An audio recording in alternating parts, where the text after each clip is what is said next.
कालच आमच्या मत्स्य व्यवसाय खात्याने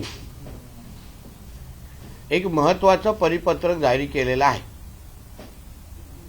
आमचे आयुक्त मत्स्य व्यवसाय यांच्या माध्यमातून 24/7/2025 ला हे परिपत्रक आपल्या महाराष्ट्राच्या दृष्टिकोनातून आणि महाराष्ट्रामध्ये होणाऱ्या मत्स्य व्यवसायाच्या दृष्टिकोनातून अतिशय महत्त्वाचं असं परिपत्रक आम्ही जाहीर केलेलं आहे। मोठ्या प्रमाणामध्ये आपल्या महाराष्ट्रामध्ये जे मत्स्य खाद्य फिश मिल ज्याला आपण म्हणतो, आपण उदाहरण कुठल्याही तलावामध्ये बटुकली मासे सोडले त्यांना लागणारं जे खाद्य आहे ते मोठ्या प्रमाणामध्ये राज्याबाहेरील काही कंपन्यांकडून आजच्या घडीला आयात केलं जात होतं। उदाहरण आंध्र प्रदेश असो, उदाहरण बेंगाल असो, तिथून मोठ्या प्रमाणामध्ये आयात केलं जात होतं। त्याच्यामुळे मोठ्या प्रमाणामध्ये आपल्या राज्यामध्ये असलेले जे मत्स्य खाद्य निर्माण करणाऱ्या ज्या कंपन्या होत्या, ज्या महाराष्ट्राच्या पातळीवर काम करणाऱ्या ज्या कंपन्या होत्या, त्यांच्यावर अन्यायही व्हायचा। त्यांच्या जो उत्पादन होतं ते उत्पादन केल्यानंतर पण त्याला चांगल्या पद्धतीने गिराईक किंवा चांगल्या पद्धतीने विकले जात नव्हतं। आणि म्हणून मोठ्या प्रमाणामध्ये महाराष्ट्रातल्या असलेल्या ह्या अशा ज्या कंपन्या होत्या त्यांना कधी कधी उपासमारीची वेळ असो किंवा मोठ्या प्रमाणामध्ये तोट्यात जायचे। आमच्या ह्या एका परिपत्रकामुळे आता महाराष्ट्रातल्या असलेल्या ह्या ज्या मत्स्य खाद्य सप्लाय करणाऱ्या ज्या कंपन्या आहेत, जे उद्योग आहेत, त्यांना मोठ्या प्रमाणामध्ये दालनं उघडे होतील। खऱ्या अर्थाने त्यांना ताकद उभी राहील। ज्यांना कोणाला मत्स्य खाद्य घ्यायचं आहे त्यांचं पहिलं प्राधान्य ह्या महाराष्ट्राच्या कंपन्या असतील। आणि म्हणून ह्या पद्धतीच्या परिपत्रकामुळे एका बाजूला आमच्या स्थानिक मत्स्य खाद्य उत्पादन करणाऱ्या कंपन्यांचा फायदा होणारच, रोजगाराचाही मोठ्या प्रमाणामध्ये फायदा होईल। कारण का त्यामुळे आता महाराष्ट्रातले मोठ्या प्रमाणात अशा कंपन्या निर्माण होण्याची सुरुवात होईल, त्यांना चालना भेटेल। त्यानिमित्ताने महाराष्ट्रातल्या तरुण तरुणींना नोकऱ्या भेटतील आणि आपल्या महाराष्ट्रामध्ये अशा ह्या बाहेरच्या कंपन्यांची जी एक मोठी लॉबी होती, त्या लॉबीमुळे स्थानिक लोकांना न्याय भेटायचं नाही महाराष्ट्रातल्या, त्याही गोष्टी आता ह्या निमित्ताने बंद पडतील। त्याला म्हणजे नियंत्रण आणलं जाईल आणि ह्या एका परिपत्रकामुळे मोठ्या प्रमाणामध्ये आपल्या मच्छीमार बांधवांना फायदाही होईल आणि त्यांच्या उत्पादनामध्ये फरकही होईल। अशा पद्धतीचं परिपत्रक आमच्या मत्स्य खात्याने जे काढलं होतं ते आपल्या माध्यमातून महाराष्ट्राच्या जनतेपर्यंत ही माहिती जावी या दृष्टिकोनातून आजचा ही पत्रकार परिषद मी बोलवलेली होती। हे जे परिपत्रक आहे त्याची एक कॉपी आपल्या सगळ्यांना मी द्यायला सांगितलं। या संबंधित असलेले काही प्रश्न असतील तर विचारा। बंदी घातलेली नाही, पण काय असायचं की मोठ्या प्रमाणामध्ये त्यांचा एक नेक्सस आमच्या महाराष्ट्रामध्ये चालायचं। आता आम्ही प्राधान्यक्रमात ठरवलं की ह्याच कंपन्यांकडून तुम्ही घ्यायचं आणि त्याच्यामुळे सरकारची बॅकिंग आता आमच्या महाराष्ट्रातल्या कंपन्यांच्या मागे उभी राहिल्या असल्यामुळे माझा विश्वास आहे की मोठ्या प्रमाणामध्ये आमच्या कंपन्यांवर विश्वास वाढेल। कंपन्यात आमच्याच मंत्रालयाचे काही झारित्र्य शुक्राचार्य त्याला आपण म्हणू, ते अशा काही बाहेरच्या कंपन्यांना मदत करायची त्यांच्या लॉब्या चालवण्यासाठी। या एका परिपत्रकामुळे ती सगळी नाटकं बंद होतील, पारदर्शकता निर्माण होईल आणि महाराष्ट्रातल्या कंपन्यांना प्राधान्य भेटेल। याची खरेदी प्रक्रिया नेमकी काय असेल? हे आता तुम्ही म्हणताय की हे प्राधान्य यालाच असायला पाहिजे, पण हे कसं नेमकं होईल? कसं म्हणजे त्याच्यासाठी परिपत्रक थोडं वाचा हातात आल्यानंतर सगळं काय आम्हाला काय वाचायचं नाही म्हणून मी वाचून दाखवतो. वेळ तुमच्याकडे कमी असतो ना. नाही, आम्हाला दिलेच नाही आलं. देणार ना, त्यासाठी तो बसलो आहे ना. मी आल्यानंतर मी तुम्हाला कॉप्या देणार, मग वाचून तुम्ही अजून त्याच्यावर वाचून पण दाखवतो आणि कॉप्याही देतो. चिंता करू नका, एवढी घाई करू नका. राज्यातील सर्व अनुदानित मत्स्य प्रकल्पांना केवळ राज्य केंद्र पुरस्कृत व राज्याच्या शासनाच्या पथदर्शी अनुदानित व नोंदणीकृत खाद्य उत्पादन कारखान्याकडूनच मत्स्य खाद्य खरेदी करणं बंधनकारक राहील. एक, मत्स्य खाद्य ISI BS हे जे काही स्टँडर्ड आहेत food safety and standard authority of इंडियाचे प्रमाणित असावे. त्याचे प्रतिचिन्ह आदर्श पाण्याचे प्रमाण आणि हे विविध मत्स्य खाद्याचे पॅकिंगवर उत्पादन तारीख व कालबाह्य तारीख स्पष्ट नमूद असावी. काय असायचं ह्याच्यामध्ये मोठ्या प्रमाणामध्ये ब्लॅक मार्केटिंग पण असायचं. का कधी भेसळ होणं, चुकीचं प्रोडक्ट वाटणं आणि म्हणून जे आहे ते आमच्या कधी कधी मच्छीमारांकडे वाटलं जायचं. आता आम्ही काय केलं त्याच्यामध्ये सुसूत्रता आणलेली आहे, थोडे पारदर्शकता आणलेली आहे आणि ह्या क्वालिटी चेक ज्याला आपण म्हणतो त्याही दृष्टिकोनातून काळजी घ्यावी हेही या परिपत्रकामध्ये त्याचा उल्लेख आहे. मत्स्य खाद्याच्या पुरवठ्याच्या अधिकृत पावती किंवा कर बिल पुरवठाधारकाने देणं आवश्यक आहे. पुरवठा करताना खाद्य कोरड्या व स्वच्छ वाहतूक साधनातूनच आणावे. हवाबंद व सुरक्षित पार्किंग असावे. पुरवठाधारकाची GST नोंद असणे आवश्यक आहे. मत्स्य खाद्य खरेदी केलेल्या मत्स्य शेतकऱ्यांची नोंद ठेवणे आवश्यक आहे आणि मत्स्य खाद्य पुरवठा केल्या तपशील संबंधित जिल्ह्यात सादर करावे. याच्याने काय होतं, बरेपैकी आपण नेमकं कोणाकडून घेतोय ह्याची थोडी पारदर्शकता त्या निमित्ताने निर्माण होते. आता ह्या कधी कधी ज्या बाहेरच्या कंपन्या जे काही प्रोडक्ट वाटायचे त्यांना नेमकं त्या प्रोडक्टवर त्याची क्वालिटी काय हे काय ते पण आमच्या मच्छीमारांना कधी कधी माहिती मिळायची नाही, अशी माहिती आमच्याकडे मिळाली. म्हणून त्या सगळ्या गोष्टी आम्ही ह्या परिपत्रकाच्या निमित्ताने आम्ही दूर केलेल्या आहेत. उत्पादन खाद्याच्या गुणवत्तेबाबत शेतकऱ्यांच्या तक्रारी आल्यास तात्काळ दखल घ्यावी. शासन व पर्यावरणपूर्वक मत्स्य खाद्याचं उत्पादनास प्रोत्साहन द्यावं. म्हणजे एकंदरीत या परिपत्रकाच्या निमित्ताने थोडं सुसूत्रता आणलेली आहे. क्वालिटी हे जरा प्राधान्य आम्ही दिलेले आहे आणि ह्या सगळ्यामुळे जे काय ब्लॅक मार्केटिंग तुम्ही त्याला म्हणा किंवा भेसळ करण्याचा प्रत्येक मोठ्या प्रमाणावर बंद होईल आणि स्थानिक लोकांना प्राधान्य मिळेल.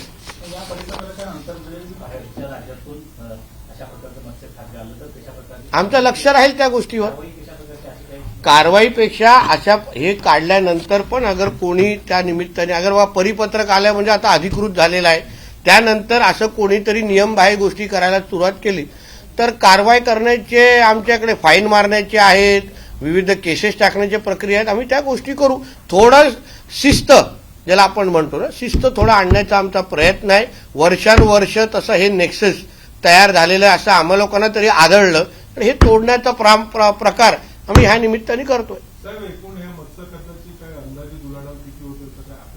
पूर्ण मत्स्य खात्याची आता माझ्याकडे ती माहिती नाही, मी देऊ शकतो आता माझ्या. बघा प्रमाण आमच्याकडे रजिस्टर एक 10-12 कंपन्या आहेत. कोल्हापूर, पुणा, नागपूर, विदर्भाच्या काही कंपन्या आहेत. त्या सगळ्या कंपन्यांशी बोलल्यानंतर थोडा आम्हा लोकांना त्यांच्यामध्ये नाराजगी दिसली की बाबा आमच्याकडे असतं, पण आता त्यांनी आमच्या पण खात्यातले काही जे सडके आंबे त्यांच्याबद्दल थोडे उल्लेख केला की बाबा हे ह्या लोकांना मदत करतात, हे ह्या लॉबीला चालवतात. आता त्याला अगं थोडा आम्हाला स्वच्छ करायचं असेल तर थोडा स्वच्छ भारत मोहीम थोडा आमच्या खात्यात चालवण्याची गरज होती. ती आम्ही थोडी जरा चावी फिरवली. मत्स्य विभागामध्ये आपण अनेक वेळा अनेक नवे प्रयोग करतोय.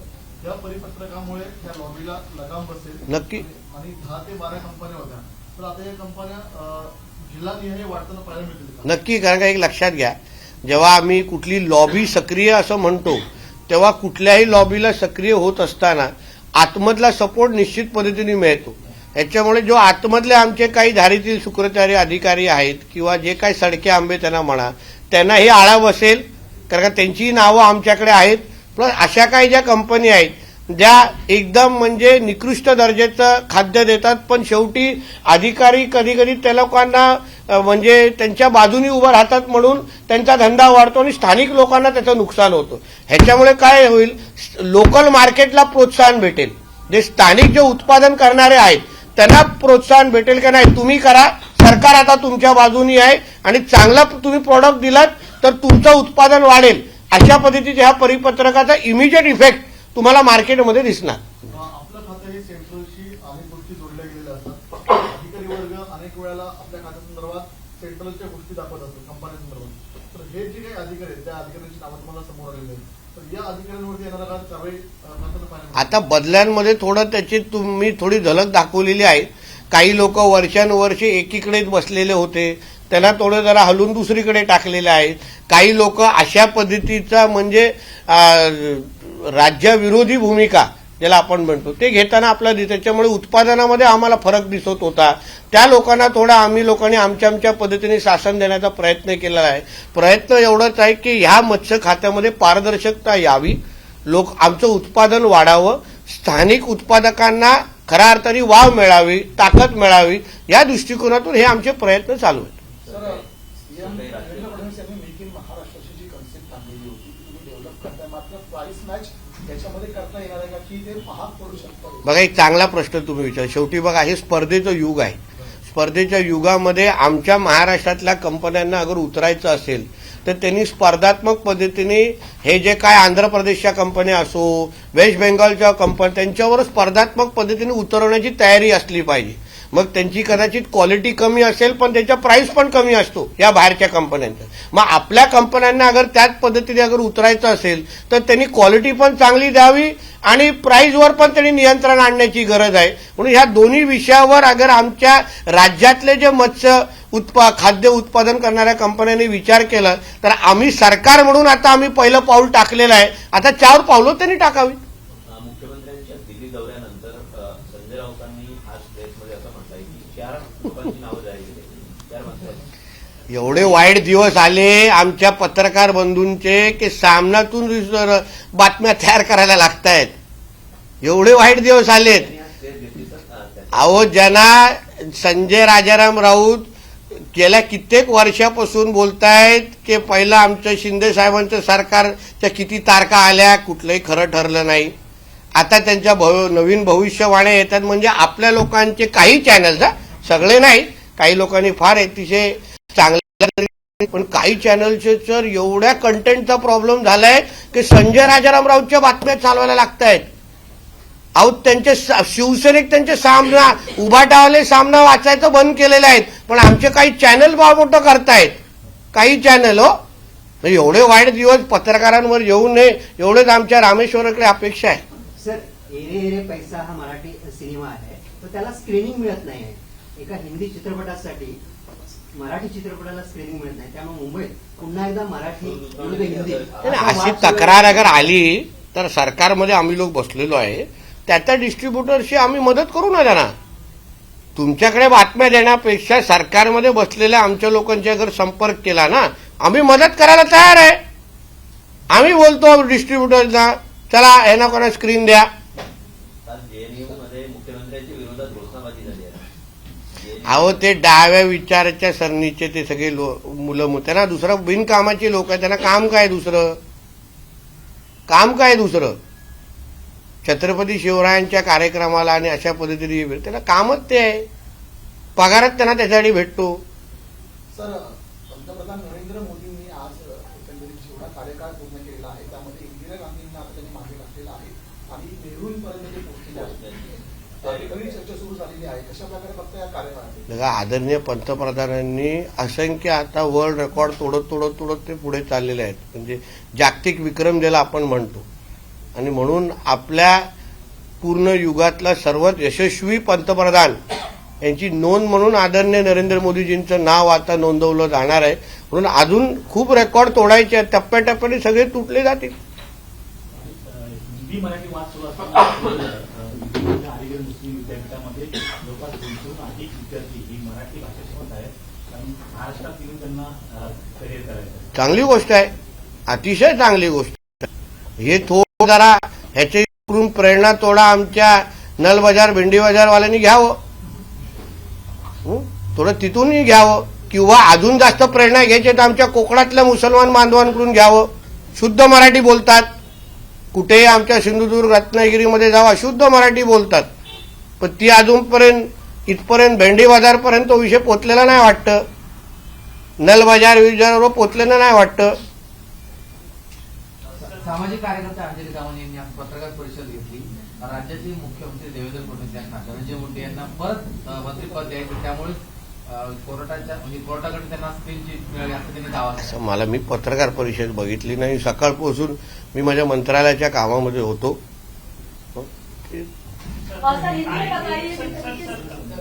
काल एक दिल्लीमध्ये बैठक झाली, मोहन भागवत यांनी बैठक घेतली, त्यावरून सुद्धा टीका संजय राऊत यांनी तुमच्यावरती केली बैठक झालेली आहे आणि त्यावरून राऊत तुमच्यावर टीका करतात. कसं आहे, आता संजय राजाराम राऊतची एवढी बौद्धिक पात्रता नाही संघाला समजून घेण्याची.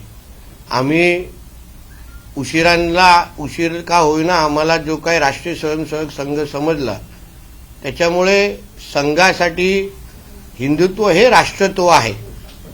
आणि जे जे ह्या राष्ट्राला आपलं राष्ट्र समजत असतील ते सगळ्याच लोकांना स्वीकारण्याची भूमिका नेहमी संघाची राहिलेली आहे. म्हणून काही मुस्लिम समाजाचे प्रतिनिधी अगर सरसंघचालकांना भेटत असतील तर ते संघाच्याच विचाराची अनुसरण आहे.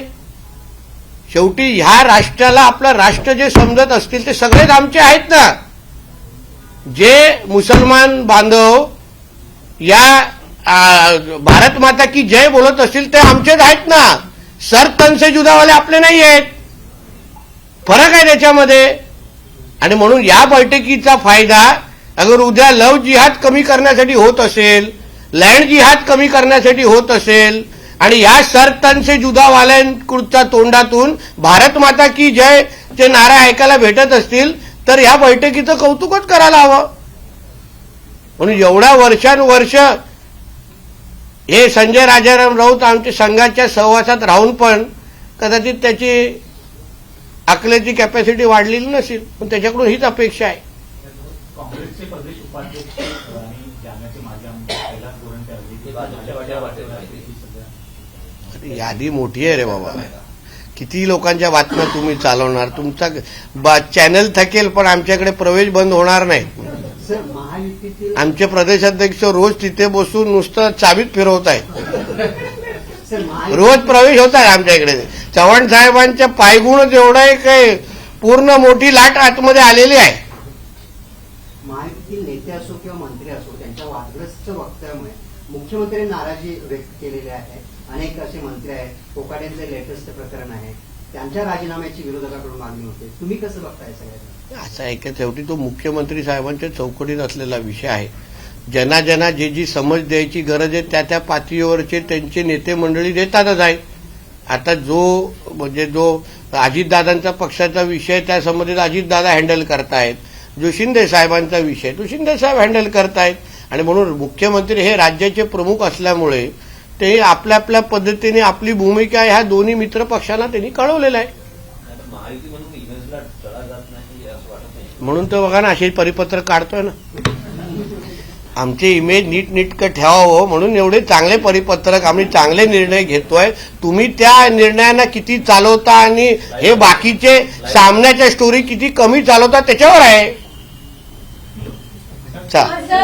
बोले में जानना चाहेंगे धर्मांतरण को लेकर एक बड़ा रैकेट जो है छांगुर पीर बाबा का वो मुंबई महाराष्ट्र में भी फैला हुआ है. इसके साथ साथ पूरे देश में धर्मांतरण का रैकेट जो है फैला हुआ है. देखिए ये सवाल आप मुझे पूछने के पहले ना थोड़ा आप इसको अब्बू आजमी और हमारे मुमरा के जितुद्दीन को पूछना चाहिए, क्योंकि उन्होंने ही सभागृह में कहा था कि लव जिहाद जैसा कोई विषय नहीं है, धर्मांतर होता ही नहीं है. फिर ये कोई छांगुर बंगुर बाबा जो है वो कहां से पैसा लेके आ रहा है, किसके लिए पैसा लेके आ रहा है. हम लोग जो बार बार बोल रहे हैं कि हमारे हिंदू बहनों को लव जिहाद के नाम पे जो उनकी जिंदगी बर्बाद की जा रही है, इस राष्ट्र को इस्लाम राष्ट्र बनाने के लिए लव जिहाद का इस्तेमाल किया जा रहा है।